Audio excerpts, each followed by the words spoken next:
This happened a couple of days ago to me and my girlfriend. We were house sitting for my girlfriend's dad. My girlfriend's dad lives in a rather large house in a suburban neighborhood, just outside one of the major cities in Denmark. What I'm trying to say here is that his neighborhood isn't exactly scary or dangerous by any means, which only meant that this gave us a bigger scare than it probably would have had it been in one of the more dangerous parts of town. After coming home from buying groceries and stocking up on necessity for our weekend stay at his house, we went to the living room to lie down and have some quality time for ourselves, which we hadn't had in a long time. Now, before I go any further, just let me clarify the lay of the land here. This house had a rather large living room and a floor-to-ceiling window at the end of the room. Outside this floor-to-ceiling window is a sensor-triggered light system. As we were lying there watching TV, I get this weird feeling that something is watching me. At first, I try and shake it off, like it's no big deal, thinking to myself it's probably just because I'm in a new house, where I don't yet feel entirely at home. But as I look to my girlfriend, I see too that she is quite shaken up about something. After a few minutes of silence, she then asked me if I have the same feeling as her, like someone was watching us. I try to play it off as nothing, and I tell her that I'll just go grab a cigarette and check to see if anyone's out there, just to make her feel safer. As I turn my head towards the floor-to-ceiling window, I notice that the lights are on. Now this shakes me to my very core, and I quickly decide not to go out for that cigarette. By this time, I feel my girlfriend's hand squeezing my arm. As I turn around to her, I see her pointing out one of the windows, and outside is a silhouette of a person. My blood freezes. In that moment, I turn around and quickly grab my phone, and as I turned back, the person had disappeared. I call my parents, as I know they were out at a friend's house not too far from where we were. My dad tells me to lock all of the doors and windows, and just sit tight and wait for them to arrive. A couple of minutes go by, and nothing happens, other than me trying to get my girlfriend to calm down, as I know how this affects her blood sugar levels, and I would rather not have her have a seizure while a creeper or burglar or even a murderer is walking around outside the house. The silence is then broken by the sound of windows being tampered with. At this point, I'm trying really hard not to freak out and cause any further panic. But luckily, seconds later, I hear my dad pull up outside the house. My girlfriend and I have since discussed who it might have been, and we've come up with a few possible suspects, one of them being my girlfriend's crazy mother, who has a severe mental illness. The other more possible suspect would be just a simple burglar. I don't really care who it might have been. I'm just glad whoever it was didn't manage to break in.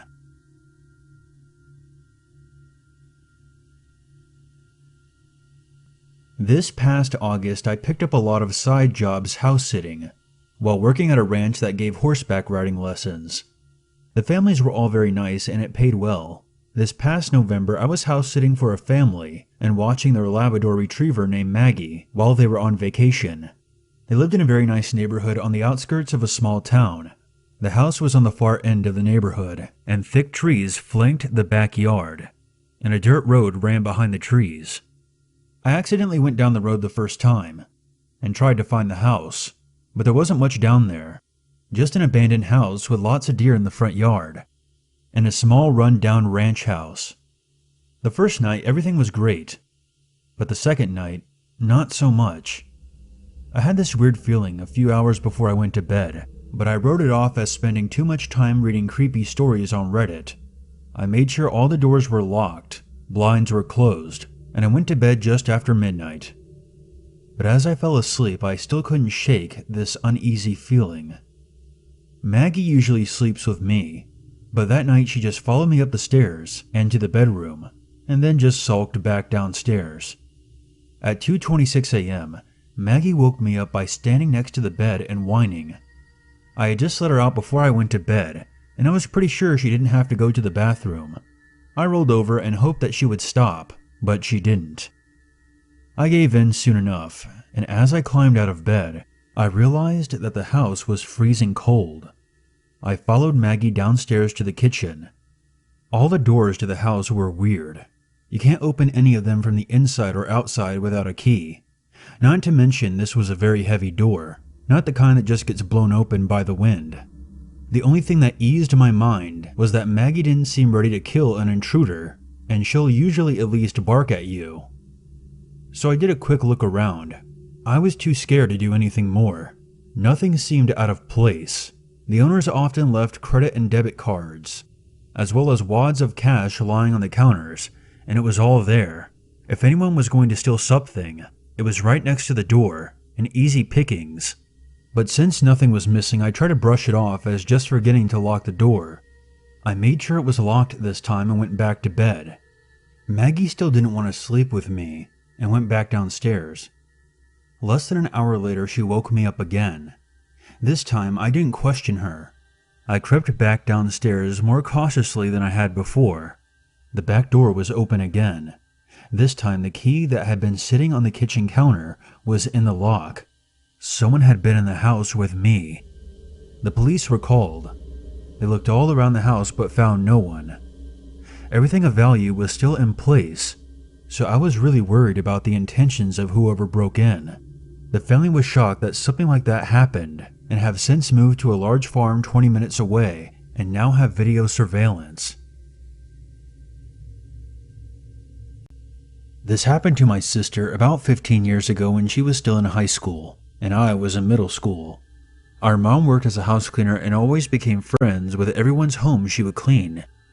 One of the homes was owned by an older couple who had no kids but had a huge house and a really nice pool that they would always invite me and my siblings to come swim in. The husband worked as a COO of a large airline company, and they lived in a very nice neighborhood on a large lot surrounded by forest. When you were in their backyard, you couldn't see the other houses at all, just trees. It felt very secluded. Their house was very angular and architecturally interesting, with multiple levels made from stone. Pretty much every room had huge floor-to-ceiling windows that looked out over the backyard and gave great views during the day. At night, however, the reflection from the inside lights prevented you from seeing out, so it was always a bit unnerving to walk by them since you couldn't see what was out there.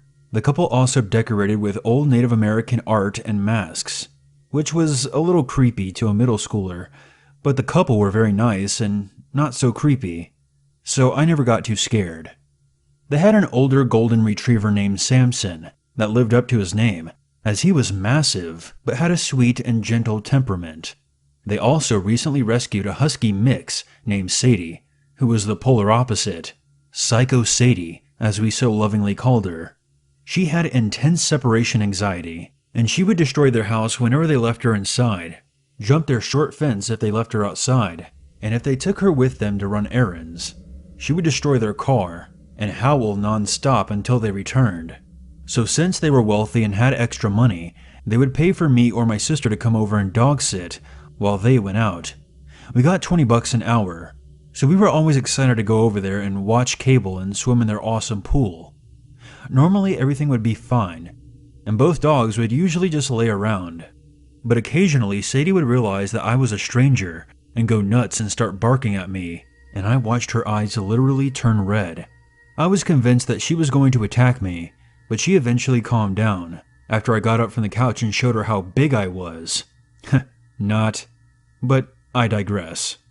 This particular incident happened over Easter weekend, while the homeowners were out of town for 2 days. They were paying my sister to stay there over the weekend, and I stayed with her the first night. Because it was a big house and kind of scary to stay there all alone, we stayed up late watching movies and eating junk food. The next day we swam in their pool and hung out. But for some reason I didn't spend the night again, and I'm so glad I didn't.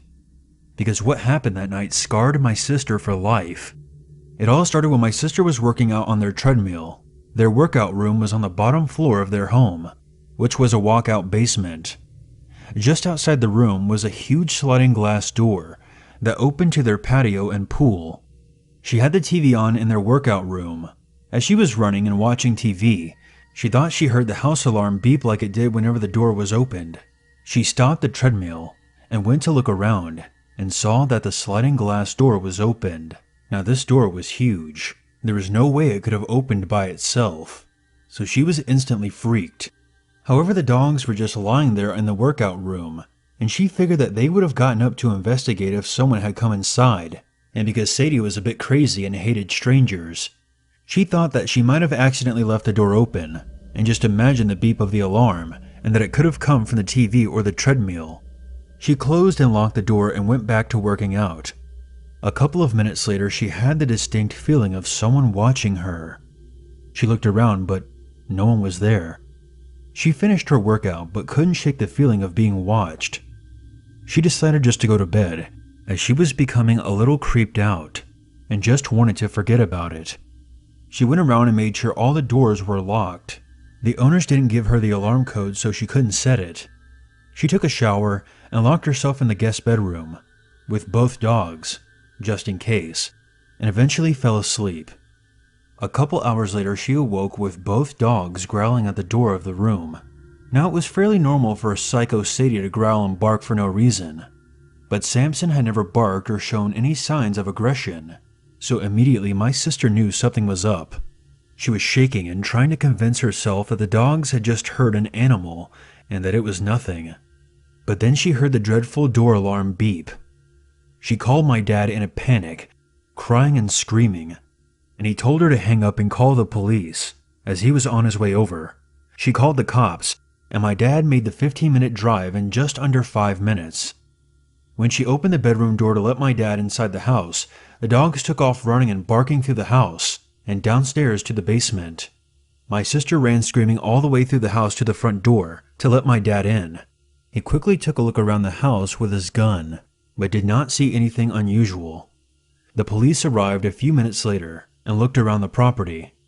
They found that the back gate was open, as well as the sliding glass door again, but not enough to let the dogs out. Just barely ajar, like it had been slammed shut and bounced back open a bit. They said it looked like someone had entered the home through the sliding glass door, because the lock was tampered with, but they determined that whoever it was hadn't stolen or disturbed anything. When my dad asked why someone would break in and not do anything, especially with the dogs locked up, the police said that they had been notified by the homeowners earlier that month that the husband received a death threat because of a decision that he made at his job that put a lot of people out of work. They had gone to the police about it, but didn't bother to tell my sister to keep an eye out for anything suspicious. Needless to say, we never dog sat for them again, and they moved out of state within a few months because the husband lost his job. And if you ask me, he deserved it.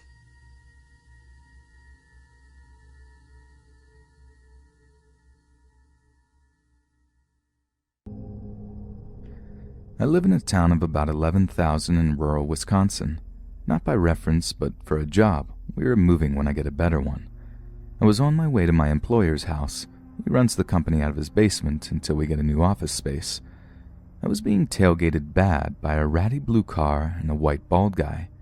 I drive a Kia Soul, which has a flat back end, so if I can't see your headlights, that means you're a mere few inches off my butt, and you will get me tapping my brakes. This guy did. He honked at me. Whatever. I flipped him off and slowed down to 5 miles under the speed limit.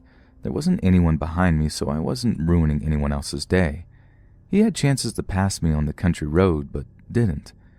After a few minutes with no other cars around and him still kissing my bumper at 50 miles per hour, I grabbed my cell phone and pretended to turn around quickly and take a picture of him. Then I pretended to call 911. I was in the country with no other cars around, and this guy was getting creepy. I came to my turn, but decided to see if this guy would follow me. I turned left, and he followed. Then I came to a roundabout and thought I would lose him. I traveled the entire thing around twice, and he still followed me. At this point, I knew he was messing with me, trying to scare me. Well, I decided to let myself be late for my meeting. I began to drive to the police station. He followed me the whole way there. I pulled up and parked, ready to run inside. I thought he would leave. Nope. He parked right next to me and just stared at me, and he pulled up on my side of the car close enough that I would have a hard time opening the door all the way. He was in his 40s, I'm guessing, wearing sunglasses and a creepy smile. He was wearing fairly neat clothes, nothing scary there. The interior of the car was pristine. I was anticipating to see a gun. I should mention here that I'm training to be a behavior analyst, and while I work with kids right now, my hobby is criminal behavior and profiling. I was seriously trying to read this guy. A few seconds went by and I grabbed my phone again, this time intent on calling 911 from the police station parking lot. As I dialed, he rolled his passenger window down, said nothing, rolled it back up, and took off. I went inside and told an officer what happened. Sadly, I was too focused on not crashing to get a plate number. Apparently, there had been a lot of complaints about tailgaters recently, multiple with a blue car. I filled out a report with the officer, and they gave me a card for victim services in a local woman's shelter, just in case he followed me home one night and I didn't feel safe, but I live in a secure building with my fiancé. I went out to my car and there was a note on the windshield. All it had on it was a smiley face. Serious horror movie stuff there. I took it back inside. The officer said he'd call me a few times during the night, and I should avoid going anywhere alone for a while. He did call twice and said he was patrolling my parking lot during his night shift. This is a small town, and the attitude around here is very communal, so I feel safe that someone will back me up. If I ever see this guy again, no question, I will call 911 and lead him straight to the police station again. I also told my fiancé that I will post my work schedule, or even when I have to leave for another reason, and that if I don't text him within 10 minutes of my estimated arrival, to call 911.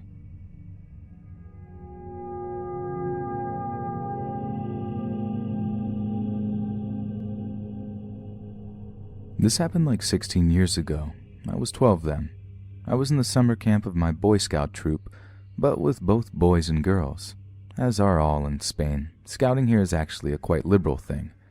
One of the most important activities during the summer camp is what we called the raid, basically going out of the camp to adventurously trek for a couple of days. My friends and I planned an amazing route through a beautiful mountain range called the Pyrenees in the northeast of Spain. 3 days walking, 2 nights sleeping out of the camp. My raid group consisted of 15 boys and girls, all between the ages of 12 and 14 years old.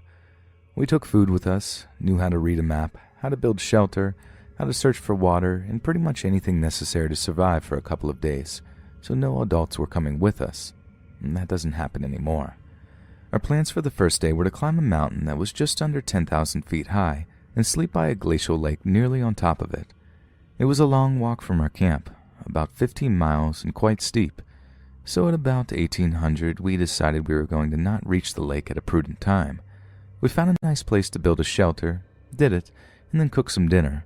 We were in the middle of a beautiful mountain, about 6 miles from the nearest road, and let's add another 5 kilometers more to the closest village. We couldn't have been happier. We still had nearly 2 hours until sunset when we finished our meal, so we thought it was a good idea to send a smaller group to clean dishes and refill water to a spring we had seen while walking. I volunteered to go, and 3 other friends joined. We got a couple of light torches too, just in case, and headed towards the fountain. Night came while we were on our way back to the shelter. We could hear the rest of the group singing and having fun in the distance. Suddenly one of my friends stopped and pointed at something just by the side of our trail. "This wasn't here on our way down. I'm sure of it," he said. There was a light reflecting pole from the road, torn into pieces. We went from being happy and relaxed to being mildly scared in just a second, and rushed all the way to where the rest of our friends were. We told them about our creepy finding right away. We were just kids, so fear escalated quite fast. Who could be hiding in the same mountain we were at, and why? 2 of the older guys, they were 14 years old, thought it would be a good idea to go and take a look around to try to calm us down. Although being without them was even scarier, we also appreciated it. They went away with a light torch, a knife, and a whistle, so we could hear from further apart if they were in trouble. We remained seated inside the shelter, which was nothing more than a couple of tarps held by sticks near a big boulder, silent and scared. I remember hearing quite a lot of sobbing around me. I was thinking I didn't want to die there. One of the girls suggested that we could sing to try and think of something else. Some disapproved because we might not hear the whistles, but we did anyway, although not very loud. We were like that for about 10 to 20 minutes. The whistle interrupted our song. We heard it clearly. 2 whistles coming towards us at a really fast pace. I remember taking my knife from its sheath and keeping it in my hands. Luckily, it was our friends. They arrived nervous and exhausted from the run. They said they stumbled upon a long standing stick with lots of blood all over it, more than what our nerves could stand. Most of us started crying. Some prayed too. They told us they were going back to look for whatever was in the mountains with us and confront him. In case things go bad, we'll run somewhere else so he can't find you, one said. We asked them to stay, but nobody was able to move a finger to actually stop them from leaving. There was no more singing, only weeping and barely audible prayers. I just didn't want to die there. I wanted to see my family. After a while, we heard some noises, followed by the voices of our friends. They came back at a calm pace, with relief in their faces. It was all just a misunderstanding, one explained. It's just a park ranger. We found him and he explained to us that he was just walking around as part of his duty, said the other, and the bloody stick was just from a rabbit he had hunted for dinner. It was quite a relief, and we relaxed. Someone even spoke about taking out our sleeping bags and going to sleep, and that sounded wonderful. But it wasn't long until one of the older guys said he was a bit suspicious. You see, he wasn't wearing a uniform, he said, nor a badge or anything that could identify him as a ranger, answered another. And who walks kilometers away from the closest road, late at night, to hunt rabbits? Are there even rabbits in this altitude? Terror came back in a second. They were right. That story didn't make any sense. Let's go back there and freaking threaten him, one of the older guys said. We asked them to stay with us again and got the same results. Once they were gone, someone said that maybe he had followed them and now knew exactly where we were. We all shivered in panic. Nobody was paying the slightest attention to anyone else anymore. Nobody cried and nobody prayed. I remember I only had one thought in my mind. I'd rather kill than get killed in this terrible place. We waited seated, silent, and ready to fight for our lives. We all had our knives out and ready. Minutes passed, and suddenly we heard people running and approaching. We heard screams of terror. From the sound, it was obvious there were more than 2 people coming at us. I hadn't been more scared in my life. I hope I could say goodbye to my mom, my dad, and my sister. My knife was ready to stab whoever came close to me. We finally saw our 2 friends running for their lives, being followed by 2 men. They came just at the front of the opening of the shelter and stopped. The 2 men chasing them did the same, and we could see their faces. They were our camp leaders, who had been following us all the time, but hiding, and the 4 started laughing at us and asking if we were scared. It was just a joke, the entire time. Everyone started crying, and some even had trouble to grasp proper breaths due to anxiety for quite a while. We were all not amused. And only after a couple minutes, the funny 4 realized what they had done. They had taken 13 children to the point of holding a knife and being willing to kill with it. We obviously relaxed a lot, but our fears became anger. It had been a joke way out of proportion or the most basic of common sense. They spent quite a while saying how sorry they were, but we didn't care. We wanted them to leave us alone. But on the other hand, we were still too scared to sleep on our own, so we reluctantly accepted that they all came to sleep with us. It took them months to regain our trust again. It was the worst night of my life, no doubts. I've never had nightmares about it, but I remember it like it was yesterday. Now that I'm older, I always like to think of what would have happened if 2 guys had been there to kill us. We were children, sure, but armed and ready to defend ourselves if need be. I'm a journalist, so I can't help but think of some headlines. 2 murderers stabbed to death in the mountains by 13 children. Things were a lot different back then, and the Scouts has definitely changed for the better.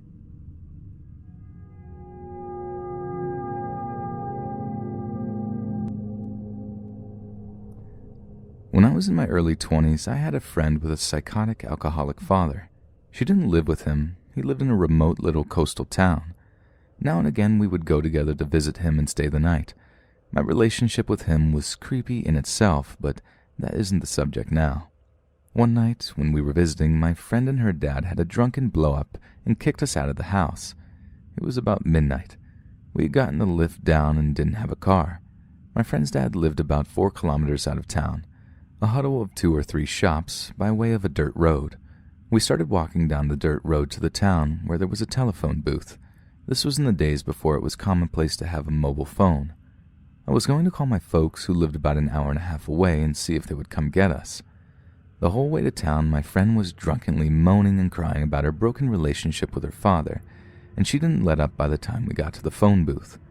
We sat on a bench next to the phone while I woke my parents up. They agreed to come get us, and I sat down on the bench for the long wait. Shortly after this, a van appeared and parked just behind the bench we were sitting on, maybe 5 meters away. There were 2 young men in the front seats, and they were looking at us.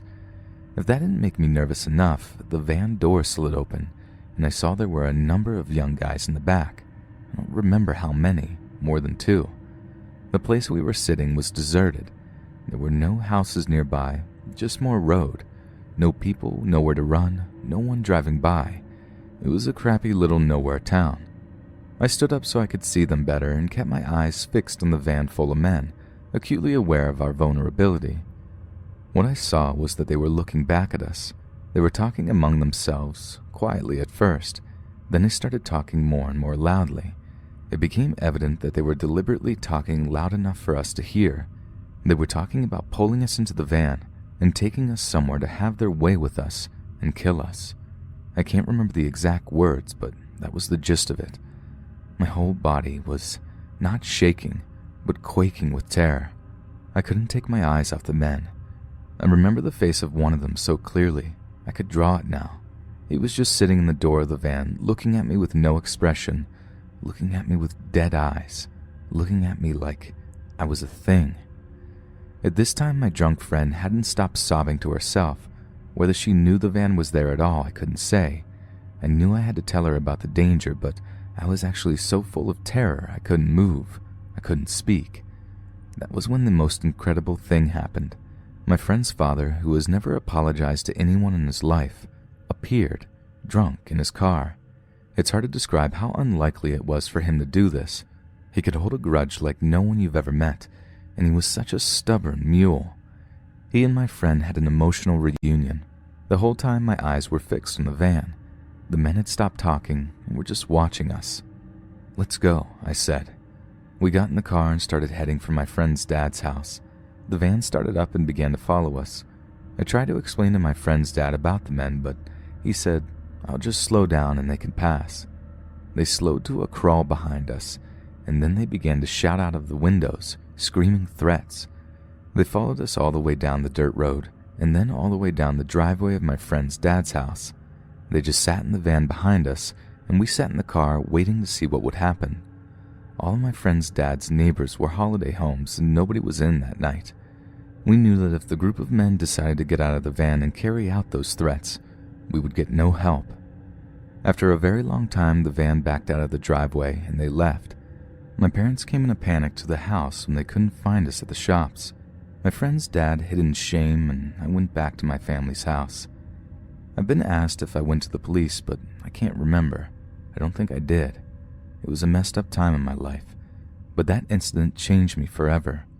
I'm a very fearful person now, and very overprotective of my kids, and I don't want to change because I'd rather be like this than accidentally trust one of the millions of psychos out there.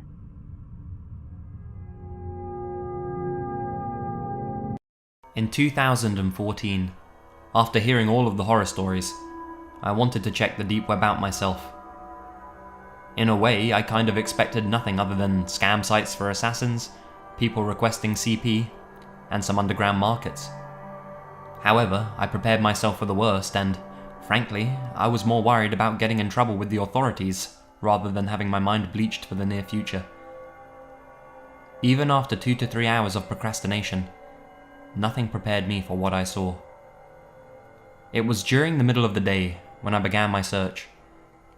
Of course, there's no deep web Google or anything, but rather a wiki with a lot of links. The links are different than the links you may know of. These links have no way of knowing what lays behind them. Just numbers and a .onion at the end. Of course, unless previously defined and listed on the wiki page. It was boring at first. A lot of dead sites, more than expected eBay-style markets for weapons, military grade mind you, various services, and of course a lot of drugs. I came across a chat room where I saw a darker side of people I never thought was possible. So many people that were mentally ill, threatening others, requesting CP. It was truly disgusting. Think of the people who walk down dark streets of a bad neighborhood, but with anything they desired at their fingertips. 2 hours later, I came across one site that ended my little adventure in the wastes of human consciousness. A cult site, perhaps, with little info other than an email address and some religious mumbo-jumbo. However, there was a video embedded in the site's homepage. Like a naive child, I clicked it without a care in the world. The video was shot on a crappy video camera. Perhaps it was shot in the early to mid-2000s. It was a man with a mask and a knife. As quickly as that scene showed up, another presented itself. He was cutting something in a similar fashion to a butcher.